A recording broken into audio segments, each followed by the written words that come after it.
Hello viewers, Sahera কিচেনে সবাইকে স্বাগত। আজ আরেকটি নতুন রেসিপি নিয়ে হাজির হয়েছি বন্ধুরা। সেটা হলো পটেটো পপকর্ন বা আলুর পকোড়া। কিভাবে বানিয়েছি চলুন বন্ধুরা দেখে নেওয়া যাক। আমি এখানে প্রথমে দুটো আলু নিয়ে নিয়েছি, ছিলে নিয়ে ধুয়ে নিয়েছি। তারপর আলুটাকে একটা গ্রেটারের সাহায্যে গ্রেট করে নেব। আমার গ্রেট করা প্রায় হয়ে গেছে।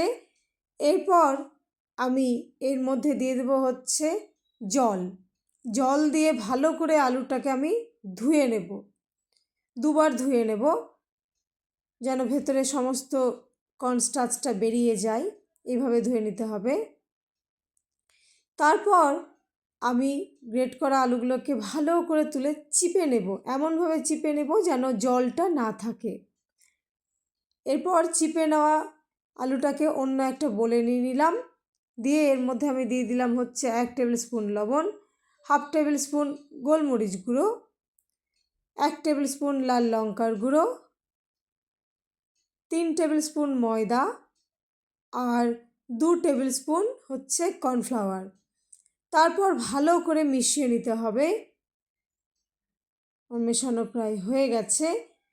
এরপর আমি এদিকে কড়াইয়ে তেল গরম হতে দিয়েছি বন্ধুরা। তেল গরম হয়ে এসছে। সেই গরম তেলে অল্প অল্প করে আলুটাকে নেব, হাতে ছোট্ট বল বানিয়ে তেলের মধ্যে দিয়ে দেব। তারপর এটাকে আমি ধিমে আঁচে ভেজে নেব। গ্যাসের ফ্লেমটা একেবারে লোতে থাকবে, নইলে পুড়ে যাবে, ভেতর থেকে হবে না। সেই কারণে ধিমে আঁচে এটাকে ভেজে নিতে হবে। আমার ভাজা প্রায় হয়ে গেছে। এরপর আমি এটাকে পরিবেশন করব। বানাবেন তো অবশ্যই কমেন্টে জানাবেন। ভিডিওটি ভালো লাগলে অবশ্যই লাইক, কমেন্ট ও শেয়ার করবেন।